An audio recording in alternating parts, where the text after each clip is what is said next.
Bismillahirrahmanirrahim. Assalamualaikum warahmatullahi wabarakatuh.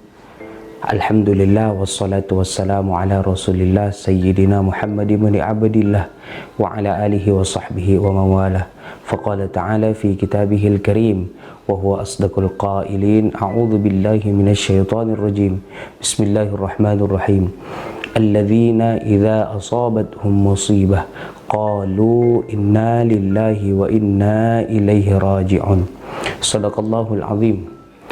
Berocok-berocik saudara-saudariku dimanapun kita semua berada, bahwa akhir-akhir ini, ya, beberapa hari terakhir kita dikejutkan oleh satu peristiwa yang amat sangat luar biasa bagi kita manusia biasa, bahwa ya, seperti yang kita dengar, seperti yang kita baca, kita lihat di beberapa pemberitaan maupun di sosial media kita, bahwa pesawat Sriwijaya Air itu tenggelam atau mengalami musibah.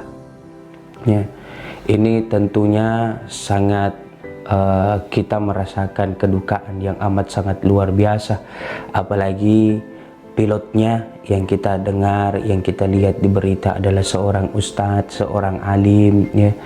Mudah-mudahan insyaallah ini semua menjadi pembelajaran bagi kita bahwa alladzina idza asabatuhum musibah, ya, bahwa semua kita pasti akan tertimpa musibah.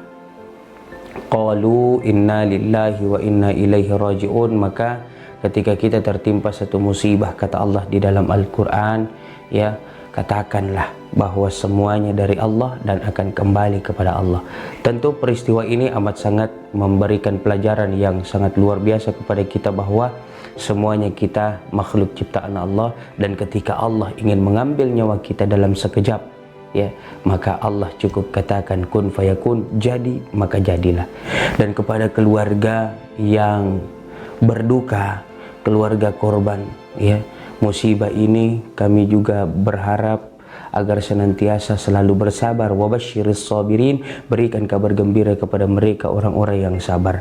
Maka bersabarlah wahai saudara-saudariku, ya.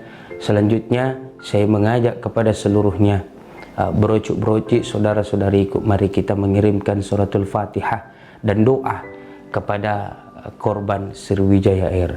Wa ala hadhihi niyya al-Fatihah. A'udzu billahi minasyaitonir rajim.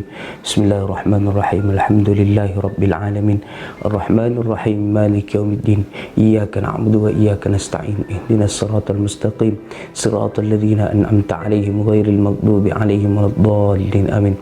Allahumma ighfir lahum warhamhum wa'afihim wa'fu anhum wa akrim nuzulahum wa wasi' madkhalahum ya rabbal alamin. Allahumma la tahrimna ajrahum wa la taftinna ba'dahum waghfir lana wa lahum.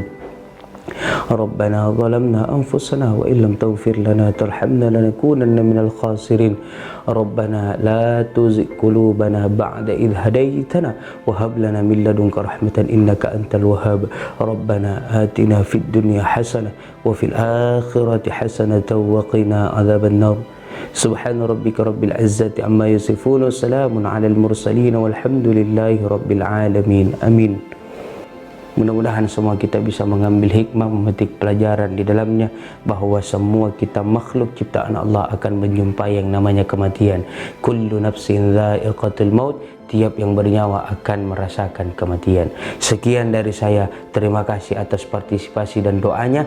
Mudah-mudahan kita semua dalam lindungan Allah Subhanahu wa taala. Saya Muhammad Irsyad Abdullah, wallahul muwaffiq ila aqwamit thariq. Assalamualaikum warahmatullahi wabarakatuh.